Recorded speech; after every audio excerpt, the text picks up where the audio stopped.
사촌이 땅을 사면 배가 아프다. 우리 속담이잖아요. 오늘 설교의 제목도 그거란 말이죠. 사촌이 왜 땅을 사면 배가 아플까? 좋은 일인데 왜 배가 아플까? 이유는 하나예요. 사촌이 땅을 샀기 때문에. 나와 관계없는 사람이 땅을 사면 배 아프지 않습니다. 왜? 나와 관계가 없기 때문에. 내가 모르는 사람이기 때문에. 아무리 많은 땅을 사고 아무리 그 사람이 그 땅이 땅값이 오르고 집값이 오르고 아파트값이 올라도 배가 아프잖아요. 그런데 내가 배가 아픈 이유는 뭐냐면 사촌이 땅 샀기 때문에 배가 아픈 거예요. 사촌이. 여러분, 가인은요 동생 아벨을 시기했습니다. 미량과 아론도 자기의 가족인 모세를 시기했습니다. 사울은 자신의 사위자 신하인 다윗을 시기했습니다. 다 공통점이 있어요. 어떤 공통점이 있습니까? 서로 관계가 있다라고 하는 겁니다. 서로 관계가 있어요. 여러분, 이처럼 시기의 대상은 먼 데 있는 것이 아닙니다. 나와 무관한 것이 아닙니다. 나와 관계가 없는 사람이 아니에요. 가까이에 있는 사람이 시기의 대상이 되는 거예요. 가까이 있는 사람. 나와 안면이 있는 사람, 나와 관계가 있는 사람에게 우리는 시기하게 되어 있다라고 하는 것입니다.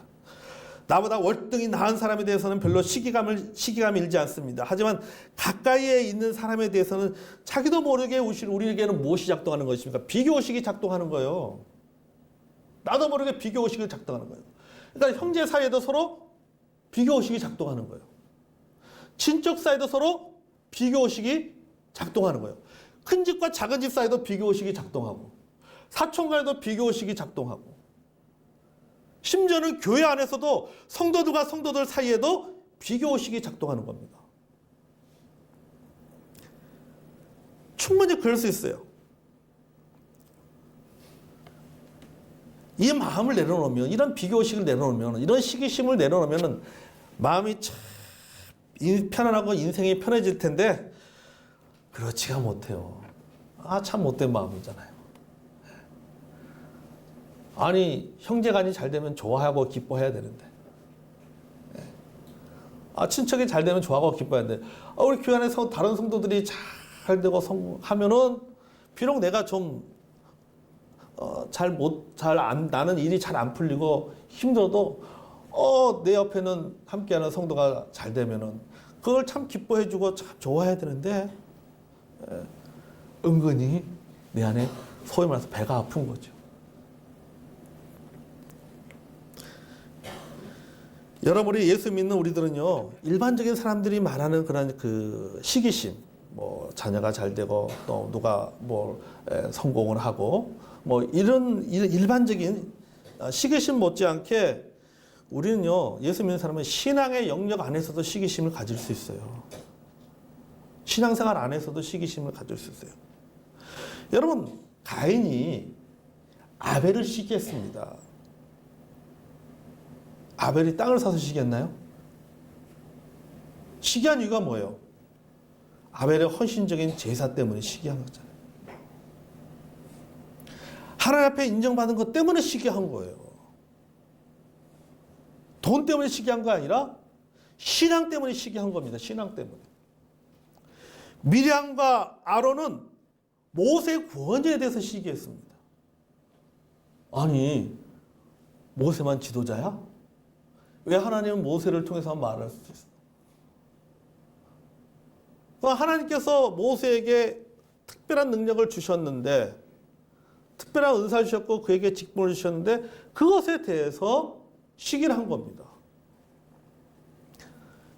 사울은 어떻습니까? 사울은 다윗의 인기와 하나님께 쓰임받는 것에 대해서 시기했잖아요. 바울의 대적자들은요, 바울이 선교 열정을 열심히 그 선교적인 열정을 가지고 사역을 하는 것에 대해서 시기한 겁니다.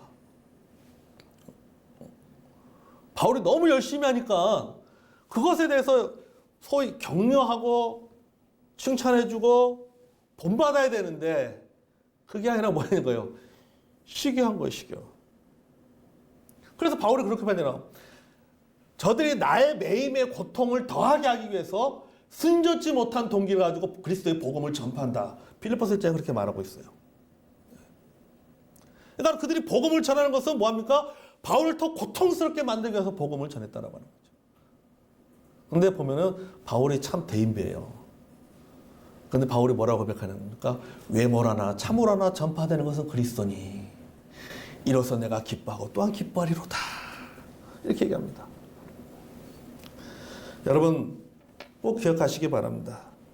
교회 안에서도 신앙생활과 관련하여서 시기할 수 있어요. 저 성도가 나보다 더 많이 헌신하고 더 많이 헌금 드리고 더 많이 섬기고 더 많이 받고 더 많이 인정받고 더 많이 존경받는 것에 대해서 시기할 수 있습니다. 심지어는 그런 이유 때문에 교회를 떠날 수도 있어요. 네. 그런 경우들이 종종 있는 것을 듣습니다. 옛날에 여러분 두 명의 수도자가 있었습니다. 사탄이 이 둘을 타락시키려고 별것을 다 해봤으나 소용이 없었어요. 그러자 이제 다른 사탄의 다른 그 악마가 지혜로운 악마에게 도움을 구했습니다. 그래서 그 악마가 시킨다 했더니요, 평생 친구인 두 사람이 평생 원수가 돼버렸어요. 그렇게 친하던 두 수도자들이 원수가 돼버린 겁니다. 그래서 물었습니다. 아니 어떻게 저렇게 만들 수가 있었어? 어떻게 저렇게 수도사들을, 영성이 깊은 수도사들을 이간질시켰냐고 물어본 거예요. 그러자 이 지혜로운 악마가 이렇게 대답합니다. 간단해.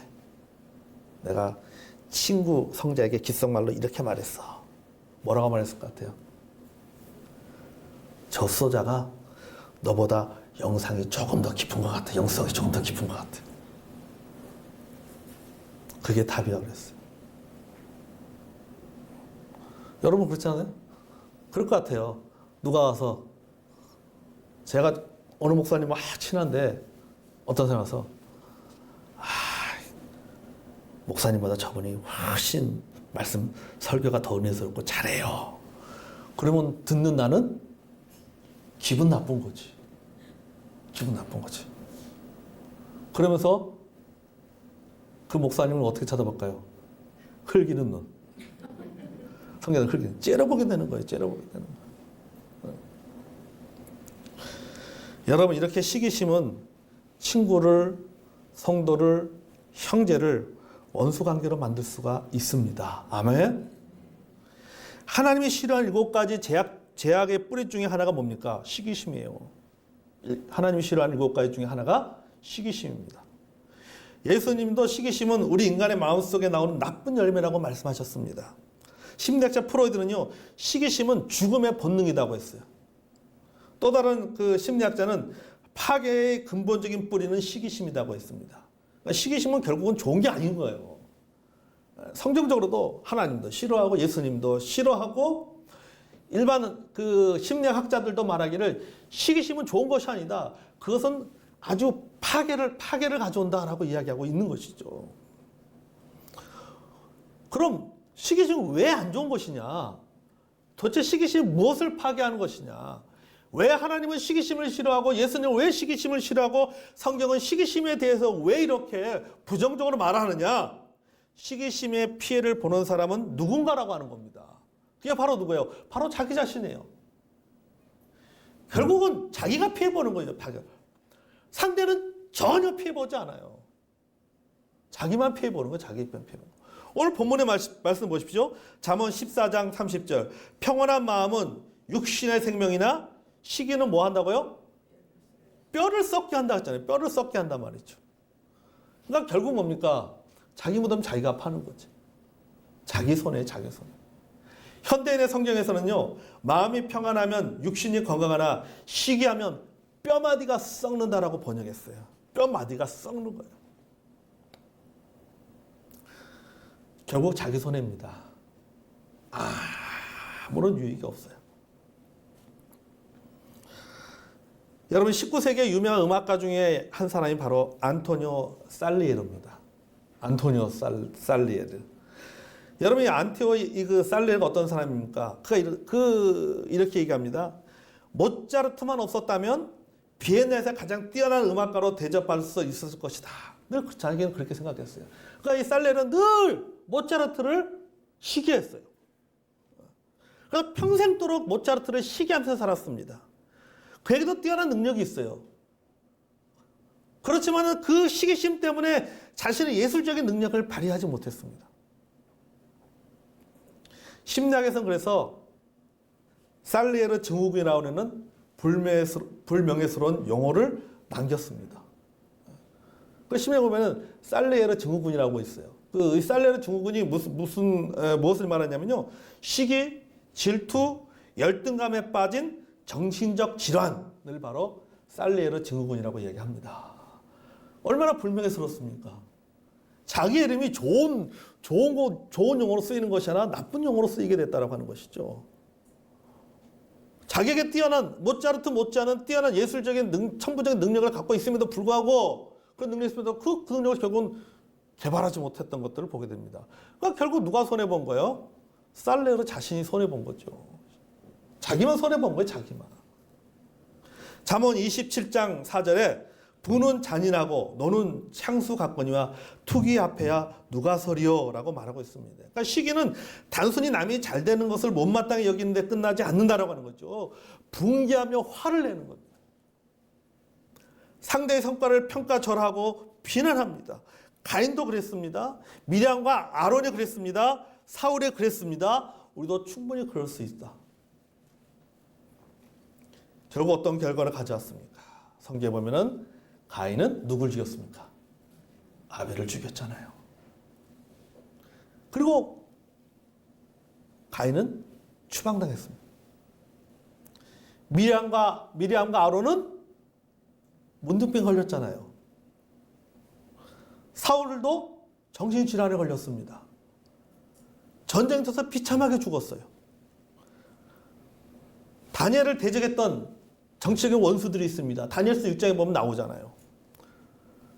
그들이 어떻게 됐습니까? 결국은 다니엘을 시기했던 사람들과 그 가족들은 사자굴 속에 들어갔어요. 다니엘 대신.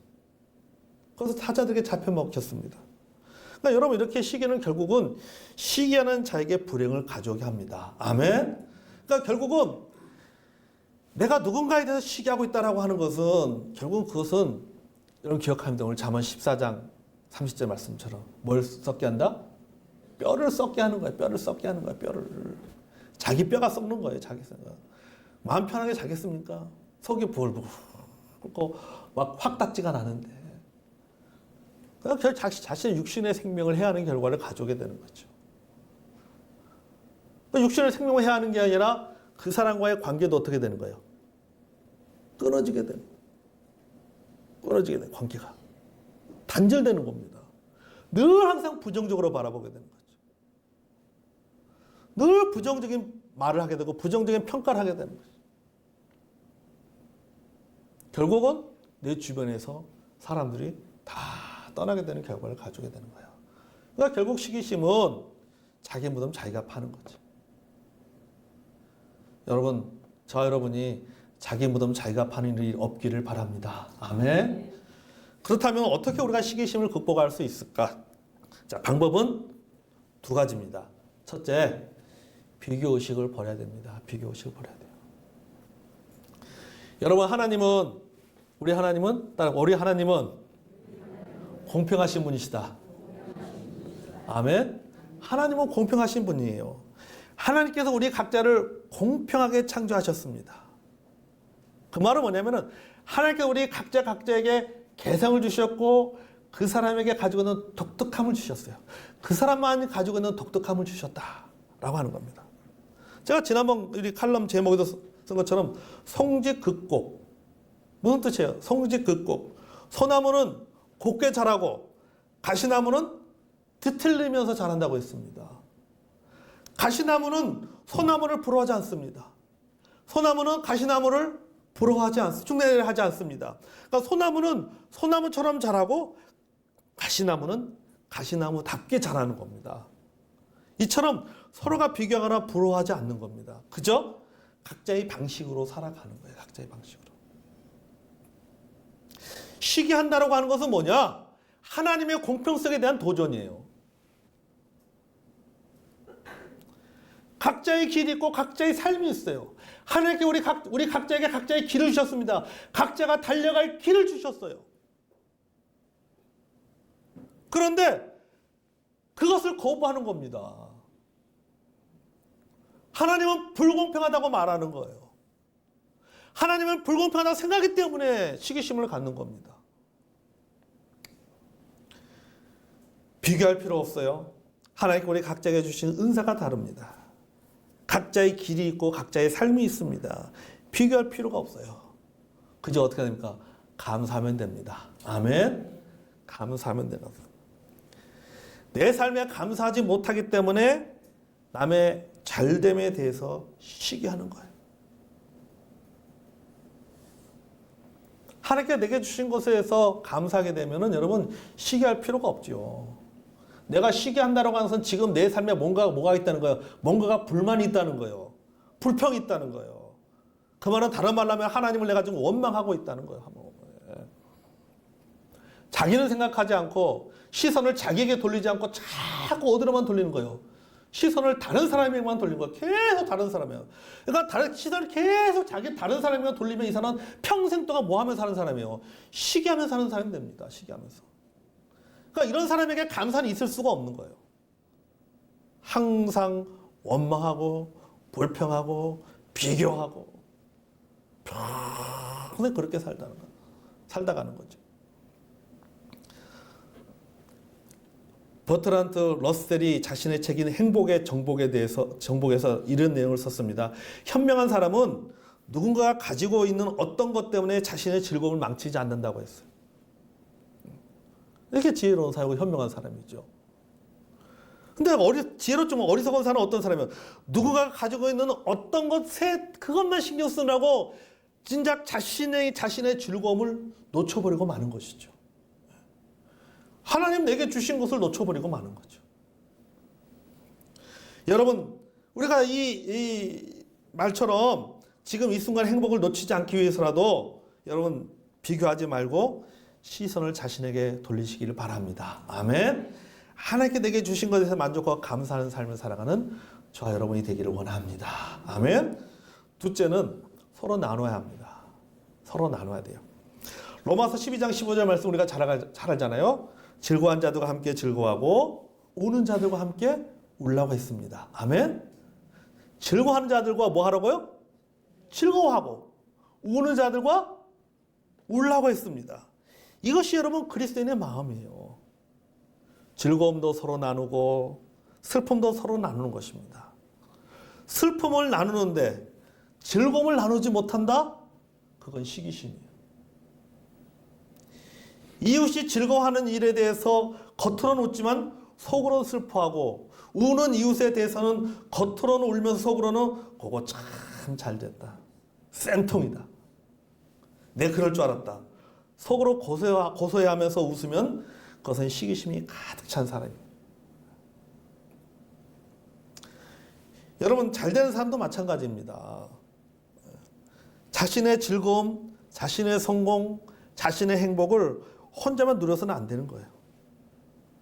상대적으로 박탈감을 느낄 수 있는 사람이 있음을 기억하고 나눠야 되는 거죠. 그러니까 내가 뭐냐면은 성공하는 사람, 잘 되는 사람도 누군가가 나에 대해서 시기심을 갖도록 동기부여하는 사람이 되어서는 안 되는 거죠. 그러니까 나만 잘 먹고 나만 잘 살아야겠다는 생각을 해서는 안 된다는 거죠. 내가 잘 되면, 내가 성공하면 그거 뭐 하라는 거예요? 나누라는 겁니다. 나눠야 되는 거예요. 그러니까 형제지간에도 누가 잘 되는 형제가 있으면은 뭐 하는 거예요? 좀 어느 형제가 있으면 뭐 하야 돼요? 나눌 줄 알아야 되는 거예요. 그래야 상대가 시기심을 갖지 않는 거지. 그냥 그거는 니는 네 일이고 내는 내 일이야 라고 하면은 뭐 하게 되는 거예요? 시기심을 가질 수밖에 없는 거죠. 그러니까 남이 잘못됐을 때 뭐 하는 거예요? 그거 쌤통이다. 혼자 잘 먹고 잘 사더니 봐 저렇게 되는 거예요. 그렇게 되는 거지. 그렇게 되지 않게 해서 어떻게 돼요? 서로 나눌 줄 알아야 돼요. 즐거운 것도 나눌 줄 알아야 되고 슬픈 것도 나눌 줄 알아야 되는 것입니다. 그러니까 여러분 이게 이 상대방이 시기심을 갖지 않아야 되니까 뭐든지 상대적이라고 하는 거죠. 서로가 잘해야 되는 거예요. 서로가 어느 것 하나 소홀해서는 안 되는 거죠. 잘됨도 함께 할 줄 알아야 되고 잘되지 못한 일에 대해서도 함께 할 줄 알아야 된다라고 하는 겁니다. 여러분 사탄은 우리에게 끊임없이 시기심을 불어넣습니다. 또 이렇게 보니까요, 이 나이가 들수록 시기심이 더 많아지는 거죠. 나이가 들수록.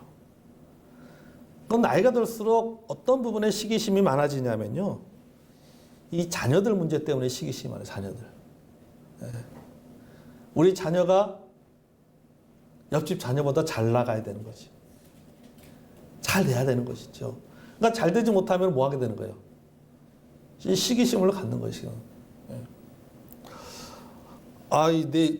뭐 뒷집에 사는 누구누구는 누구누구 아들은 말이지, 누구누구 딸은 말이야, 누구 자녀들은 말이야, 좋은 대학 가고 취직도 잘 되고 잘 나가는데 승승장구 하는데 우리 놈의 새끼들, 우리 집 새끼들은 밥 처먹을 줄 알지 마, 이렇게.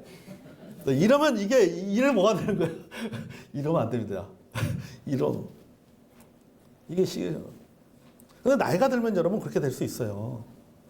그러니까 여러분 시기심이 사로잡히지 않도록 하기 위해서는 뭐 해야 되고 우리가 마음을 넓혀야 되는 거예요. 마음을. 나이가 들수록 자꾸 마음을 넓히려고 애를 써야 됩니다. 애를 써요.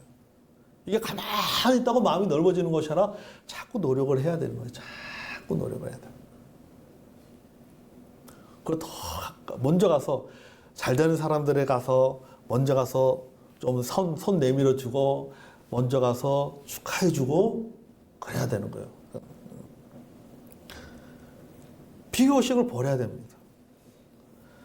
어차피 옆사람과 나는 태초부터 다르게 창조되었다. 이렇게 생각해야 돼요. 서로 나누어야 되는 거죠. 그러니까 우리 자녀들 문제도 뭐든가요? 애초부터 우리 자녀들도 태초부터 엄친아가 아니었다. 태초부터 우리 자녀는 엄친아가 아니었다. 이렇게 생각해야 되는 거예요. 이렇게 서로 나눠야 됩니다. 즐거움도 나누고 슬픔도 나눠야 됩니다. 그러면 그의 잘됨이 나의 잘됨으로 이어지고 나의 슬픔도 줄어듭니다. 아멘. 그것이 곧 자기를 위한 길이에요. 사촌이 땅을 사도 집값이 올라도 자녀들이 성공해도 배아파하지 마시기를 바랍니다. 아멘. 진심으로 축하해 주십시오. 진심으로 축하해 주고 기뻐하십시오. 자, 따라서 그것이 다 나좋으라고 하는 일이다. 아멘. 그게 다 나좋은 일 하네요. 그러면요, 다 자기에게 돌아옵니다. 다 자기에게 돌아요. 제가 목회하면서 경험한 겁니다. 네. 아까 말했지만 저도 한때는 어떤 목사님들에서 야, 저 목사님은 모든 게 다 갖춰있기 때문에 저렇게 잘나고 그러는데 야, 이게 하나님 내가 얼마나 하나님 앞에서 못된 마음입니까? 깨닫게 됐어요. 그러다 보니까는 이제는요, 소위 말해서 잘 나가는 교회, 잘 나가는 목사님들하고요, 그분들하고 가장 친합니다. 가장 친해요. 이번에 동생 장례식에도 저기 저 장모님 그 장례식장에도 그 먼 곳까지 내려오고, 예. 우리 동생 보통 우리 친교 안에서도 그 직계 가족의 장례식만 부고를 올리지 소위 뭐 동생이라든지 이런 아는 형제 그 부고는 안 하거든요. 근데도 어떻게 듣고 다 왔어요. 예. 왔어요. 와서 진심으로 또 위로해주고 조문해주고 또 함께 그런 교제의 시간을 가졌습니다. 그러니까 제가 느낀 거 있어요. 아, 바로 이런 거구나. 이게 다 누구적으로 하는 거? 나적으로 하는 거구나. 나에게 다 돌아오는 거야. 왜?